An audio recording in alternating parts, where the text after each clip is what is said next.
क्यों हमेशा इतिहास को कलंकित करने की कोशिश की गई है, शरारत की गई है? कोशिश नहीं, कोशिश तो जब कोई छोटी घटनाएँ होती है या छोटी घटनाएँ कारित करने की मंशा होती है, तब उसे कहते हैं कि कोशिश की गई है, शरारत की गई है। और शरारत कैसी? जिन लोगों ने देश की आज़ादी के लिए अपने जान की कुर्बानियाँ दी, उनका नाम लेने पे जिह्वा क्यों कट जाती है, क्यों छिल जाती है? क्यों ऐसा लगता है कि अगर उनका नाम माता दिन भंगी का नाम ले लिया जाएगा, तो जिह्वा में मरोड़ आ जाएगा? मस्तिष्क में जो उनकी रुधिर बह रहे हैं, रक्त प्रवाहित हो रहे हैं, उसका प्रवाह बंद हो जाएगा। जो उनकी साँसें चल रही, वो साँसें अटक जाएँगी और ये नाम ले लेंगे और उन्हें छू देंगे, माता दिन भंगी जैसे लोगों को छू देंगे, तो क्या वो कुष्ठ रोग से पीड़ित हो जाएँगे? उनके हाथ कट करके गिरने लगेंगे, उनका जिस्म छिन्न-भिन्न हो जाएगा, अगर वो उन्हें पानी पिला देंगे या उन्हें छू लेंगे तो। किसने की ये शरारत? कौन है वो शरारती, जो इस तरह का नफ़रत, इस तरह की सोच पैदा कर रहा है या किया है? कर नहीं रहा है, जिसने सोच पैदा की है। आज बात करेंगे, शहादत दिवस है माता दिन भंगी का। आज माता दिन भंगी की शहादत पे बात करेंगे, उनकी वीरता पे बात करेंगे, उनकी बहादुरी पे बात करेंगे, उनकी चैतन्यता पे बात करेंगे, उनके खुदगर्जी पे बात करेंगे, उनके देश प्रेम पे बात करेंगे। मैं हूँ गौतम राणे सागर और आपके सामने उपस्थित हूँ लेकर कार्यक्रम दर्द भारत न्यूज चैनल पे उड़ान सोच की। जिसके सोच में उड़ान ना हो, कभी भी पंखों से उड़ान नहीं हो सकती, पर से उड़ान नहीं होती, उड़ान सोच से होती है, परिवर्तन सोच से होती है। और जब व्यक्ति परिवर्तन करने के लिए आगे बढ़ता है, तो उसके मार्ग में जो सहायक होती है, जो उसे ताकत देती है, जो उसका मनोबल बढ़ाती है, वो मनोबल उसकी सोच बढ़ाती है। और वो सोच में जब उड़ान हो, तो निश्चित तौर पे वो मनोबल किसी न किसी मंजिल पे पहुंचता है, अपने गंतव्य पर पहुंचता है, अपने सपनों को पूरा करता है। माता दिन भंगी, जिनके बारे में जिनका नाम ही नहीं लिया गया, 1857 की क्रांति का जब भी जिक्र होता है, तो माता दिन भंगी का नाम नहीं आता, चेतराम जाटव का नाम नहीं आता, बल्लूराम मेहतर का नाम नहीं आता, बांके चमार का नाम नहीं आता। नाम किसका आएगा? तात्या टोपे का।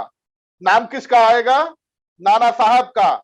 नाम किसका आएगा? कुंवर सिंह का। नाम किसका आएगा? मंगल पांडे का। क्या ऐसे लोगों का ही नाम आएगा? ये लोग हकदार नहीं है अपने नाम के, अपना जो काम किया है उस काम के गुणगान के हकदार नहीं है। इनको इनके कार्यों की समीक्षा नहीं होनी चाहिए, इनको वो श्रेय नहीं दिया जाना चाहिए जिस श्रेय के ये हकदार हैं। यदि श्रेय के हकदार हैं, तो कौन है ऐसी शरारत भरी ताकतें जो इनके श्रेय को खारिज कर रही हैं, मटियामेट कर रही हैं? अगर माता दिन भंगी ना होते, तो शायद क्रांति की शुरुआत ना हो पाती। मार्च की घटना है, मार्च 1857 की घटना है, 1 मार्च 1857 की घटना है। 1 मार्च 1857 को जो वहां फैक्ट्री थी, फैक्ट्री में जो कारतूस बनाए जाते थे, कारतूस में चूंकि चमड़े और मांस का प्रयोग होता था, और चमड़े मांस का जहां प्रयोग हो, वहां जो अछूत लोग हैं उनकी ही भर्ती की जाती थी, और उसी भर्ती में शामिल हुए थे माता दिन भंगी। बताया जाता है कि माता दिन भंगी को एक बार प्यास लगी, वो काम कर रहे होंगे, प्यास लगी तो आकर के उन्होंने मंगल पांडे से पानी मांगा कि एक जग पानी दे दीजिए, एक मग पानी दे दीजिए। माता दिन भंगी को प्यास लगी थी, प्यास बुझाने के बजाय मंगल पांडे ने जवाब क्या दिया, और जिसको कहा जाता है वो स्वतंत्रता संग्राम सेनानी है, जो जात के चाशनी में इतना लपटा हुआ व्यक्ति था, जिसके बारे में राष्ट्रहित कहाँ था, जिसकी सोच जात तक ही सीमित थी, उसके अंदर देशभक्ति और राष्ट्रभक्ति कहां से आ सकती है। जात की सीमाओं में बंधा हुआ व्यक्ति कभी भी देशभक्त नहीं हो सकता, राष्ट्रभक्त तो कतई हो ही नहीं सकता। क्या जवाब दिया कि तुम अछूत हो, मैं तुम्हें पानी नहीं दे सकता, नहीं तो मेरा धर्म भ्रष्ट हो जाएगा। और जो जवाब दिया उस समय माता दीनभंगी ने, मान्यता यह है कि उसी जवाब ने मंगल पांडे को विद्रोह करने के लिए मजबूर किया। ये भी कहानियां छुपाई गई, लेकिन हम मान लेते हैं कि चलिए वही अगर सत्य है तो भी माता दीनभंगी को तो श्रेय दिया जाना चाहिए था। जब ये मंगल पांडे ने ये कहा कि पानी मैं इसलिए नहीं दे सकता कि तुम नीच जाति के हो, छोटी जाति के हो, इसलिए तुम्हें पानी नहीं दे सकता, मैं मेरा धर्म भ्रष्ट हो जाएगा, तब माता दीनभंगी ने कहा, वाह रे तोहार धर्म, वाह रे तोहार धर्म, हमें पानी दिए से तोहार धर्म भ्रष्ट हो जाएगी। लेकिन जवन तू कारतूस लगावत अपनी बंदूक में, वो कारतूस में चर्बी लगावा जाता है सुअर और गाय के। जौने गाय के तू बड़ा पवित्र मानल है, उस पे चर्बी लगाई जाती है गाय और सुअर की, जिसको मुसलमान जो घृणा करते हैं सुअर से, जो मुसलमान घृणा करते सुअर से, नफरत करते सुअर से, सुअर का चर्बी लगाई जाता है, जौने के तू अपने दांते से तोड़ के फिर बंदूक में भर। ये बात माता दीनभंगी ने ये कहा कि जिस कारतूस को तुम अपनी दांत से तोड़ के बंदूक में भरते हो, उसमें गाय की चर्बी लगाई जाती है, जिसमें जिसे तुम अपना माता मानते हैं, जिसे तुम पवित्र मानते हो, तब तुम्हारा धर्म भ्रष्ट नहीं हो, तब तुम्हारी बबनई नहीं जाती, तब तुम्हारी बबनई में कोई ठेस नहीं पहुंचता। लेकिन हमें पानी पिला दोगे तो तुम्हारी बबनई में ठेस बताया जाता है,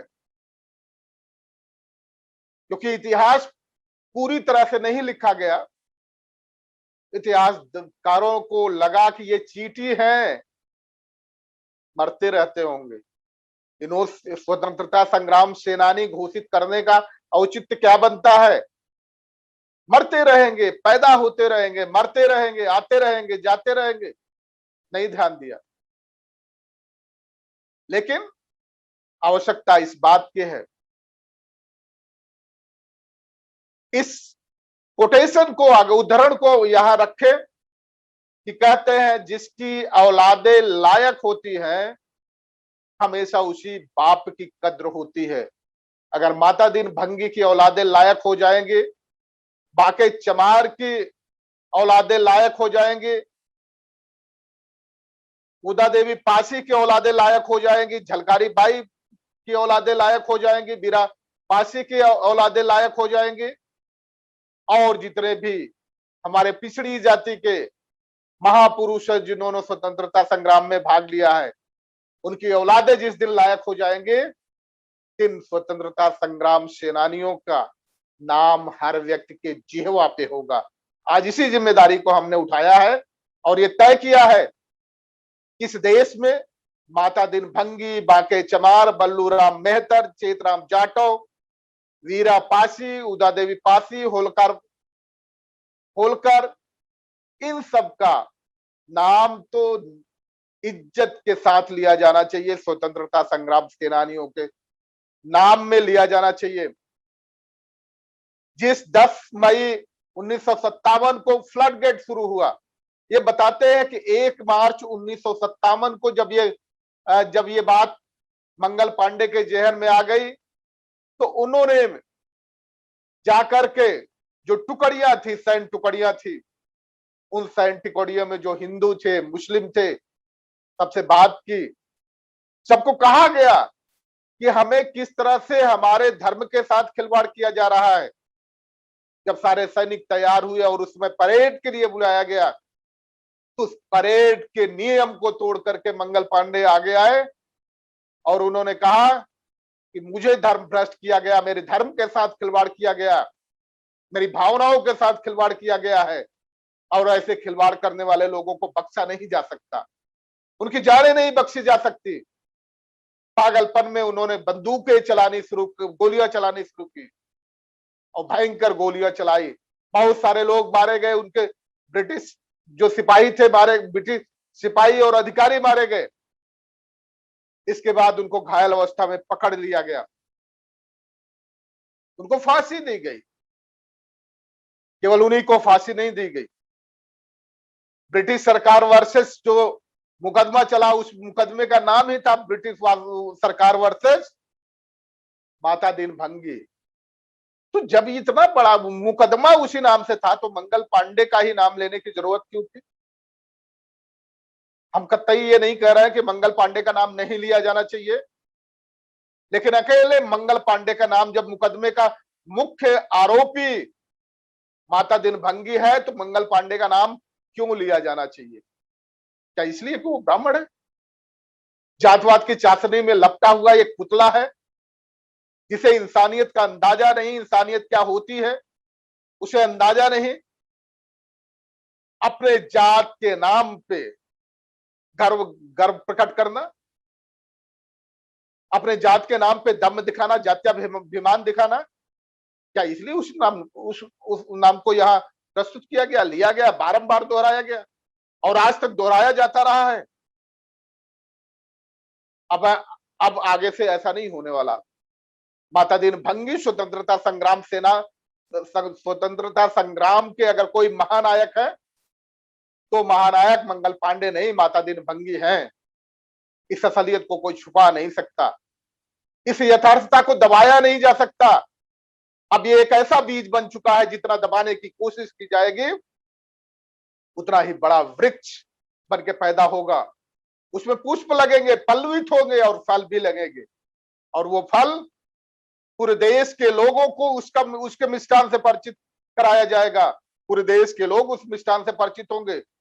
जो आजादी, जो स्वतंत्रता आज पूरा देश देख रहा है या जिसको महसूस कर रहा है, जिसमें जी रहा है, वो माता दिन भंगी की देन है, इसको इनकार नहीं किया जा सकता। उसी तरह मिस्टर फिलिप जो ऑफिसर थे एटा में, एटा डिस्ट्रिक्ट में, उन्होंने कोशिश किया था कि इस मॉब को कंट्रोल किया जाए। जो मॉब, जो भीड़ स्वतंत्रता संग्राम के लिए पागल हुई जा रही थी, विद्रोह के लिए, अंग्रेजों के शासन के विद्रोह के खिलाफ, विद्रोह के लिए, शासन के खिलाफ विद्रोह के लिए जो पागल हुए जा रही थी, उत्तेजित हुए जा रही थी, उसको कंट्रोल करने की कोशिश बहुत की। और खास तौर से जो सोरो रीजन था ईटा डिस्ट्रिक्ट का, उसमें भी कंट्रोल करने की बहुत कोशिश की, लेकिन भीड़ तो भीड़ है। हमारे यहां भारत में जैसा कहा जाता है, भीड़ नहीं भेड़ हो जाती है। उसके अंदर बस एक बार किसी चीज का पागलपन सवार हो जाना चाहिए। इसलिए इस बात को आपके सामने रखना जरूरी है, सफलता के लिए पागल होना जरूरी है। जब तक व्यक्ति सफलता के लिए पागल नहीं होगा, सफलता उसके पास नहीं आती। और जो व्यक्ति सफलता के लिए पागल हो जाए, सफलता उससे चाहे जितनी दूर भागना चाहे भाग जाए। उस पागल हुए व्यक्ति के, डिटरमिन्ड हुए व्यक्ति के, प्रतिबद्ध व्यक्ति को, जो उसे आजादी हासिल करना चाहता है, स्वतंत्रता हासिल करना चाहता है, सफलता बहुत बहुत दूर उससे नहीं भाग सकती, आकर के अंततः उसके कदम चूमेगी। क्योंकि सफलता भी हमेशा जिद्दी लोगों के ही कदम चूमती है। जो जिद्दी ना हो उसके कदम कभी सफलता नहीं चुनती। इसलिए आज का दिन जो 1857 की क्रांति का दिवस है, क्रांति की शुरुआत हुआ था 1857 में, आज ही के दिन माता दिन भंगी को जो पहला नाम दिया गया था, उनको पेड़ से बांध दिया गया, गोलियां चलाई गई, चेतराम को गोलियों से मारा गया, बल्लूराम मेहतर को गोली से दागा गया। बांके चमार जो जौनपुर के थे, कुंवरपुर गांव पड़ता है, वहां के थे, उन्होंने 200 ब्रिटिश सैनिकों को 18 अपने साथियों के साथ मिलकर के कत्ल कर दिया था। इन लोगों को भी फांसियां दी गई, लेकिन इन लोगों का नाम क्यों नहीं आ रहा? क्यों स्वतंत्रता संग्राम सेनानियों के आंदोलनकारियों के रूप में इनका नाम नहीं लिया जाता? महानायकों के रूप में इनका नाम नहीं लिया जाता? महानायक तो छोड़ दीजिए, नायकों के रूप में इनका नाम नहीं लिया जाता। ये कैसी विडंबना है? जो जिस चीज का पात्र है, सिर्फ जात में, छोटे जात में पैदा हो जाने की वजह से वो कुपात्र हो जाएगा, और जिसने उतनी मेहनत नहीं की, उच्च कुल में पैदा हो गया तो पात्र हो जाएगा? नहीं चलेगा। इस देश की व्यवस्था अगर इसी तरह चलती रही तो ये देश के लिए हितकर नहीं है, बेहतर संदेश नहीं है। और इस जो संदेश बेहतर नहीं हो सकते, वो संदेश लंबे समय तक नहीं जा सकते। माता दीन भंगी 1857 की क्रांति के गदर के महानायक थे, महानायक है और महानायक बने रहेंगे। दर्द भारत इस बात का पीड़ा उठाता है, इस चुनौती को स्वीकार करता है। कहते हैं कि जिसे चुनौती नहीं मिलती, चुनौतियां ही चेंज करता। जो उसको चैलेंज नहीं किया जाता वो चेंज नहीं हो सकता, वो उसको चेंज नहीं किया जा सकता। जहां चैलेंज होते हैं वही चेंजिंग आ सकती है, वही बदलाव आ सकता है, और बदलाव की जिम्मेदारी है। हो सकता है बड़े बड़े मीडिया कॉर्पोरेट हाउसेस इस बात को उनके गले से नीचे न उतरे, संभव है न उतरे, लेकिन हम छोटे छोटे संसाधन जो है हमारे पास, उस छोटे छोटे संसाधनों से बड़े बड़े महापुरुषों को बड़े बड़े स्थान पे स्थापित करने का, पदास्थापित करने की कोशिश करेंगे और इस कोशिश को कामयाब करेंगे। यही तो जिम्मेदारी है।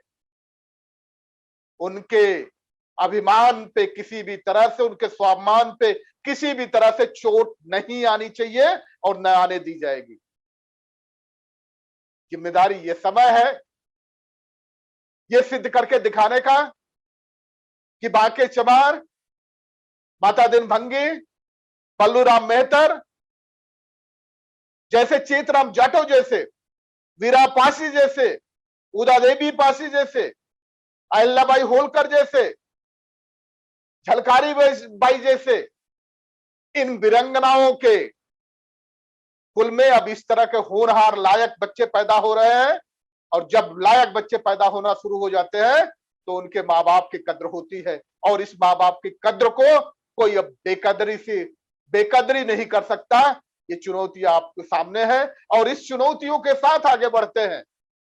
और आज ये वीड़ा उठाते हैं कि जिन हमारे जो इस तरह के हीरोज रहे हैं, हमारे सूरवीर रहे हैं, इस देश के लिए बड़े बड़े काम किए हैं, इस देश को प्रगति पथ पे ले जाने के लिए महान कार्य किए हैं, लेकिन उनको अनदेखा किया गया है, इतिहास से उनको भुलाया गया है। इतिहासकारों की कलमें सूख जाती है, रोशनाइयां सूख जाती हैं चलते समय, उनका नाम लिखते समय। वो रोशनाइयां अब नहीं सूखेंगी। जिह्वा भी गर्व से करेगा, चाहे वो ब्राह्मण का ही बेटा क्यों न हो। माता दीन भंगी को गर्व के साथ जिस दिन वो पुकारने लग जाए स्वतंत्रता संग्राम का महानायक है, उसी दिन हम लोगों की कामयाबी दिखेगी। फिर हम नए मुद्दे के साथ, नए सूरवीर के साथ आपके सामने उपस्थित होंगे। आप सभी का बहुत बहुत धन्यवाद। माता दीन भंगी को खराजे अकीदत पेश करते हुए ऐसे महानायक, स्वतंत्रता संग्राम के ऐसे विद्रोह के 1857 की गदर के महानायक को फिर से हम दिल की गहराइयों से बार बार प्रणाम करते हैं, नमन करते हैं। आप सभी का बहुत बहुत धन्यवाद। सभी को जय भीम, जय भारत, जय संविधान, जय लोकतंत्र।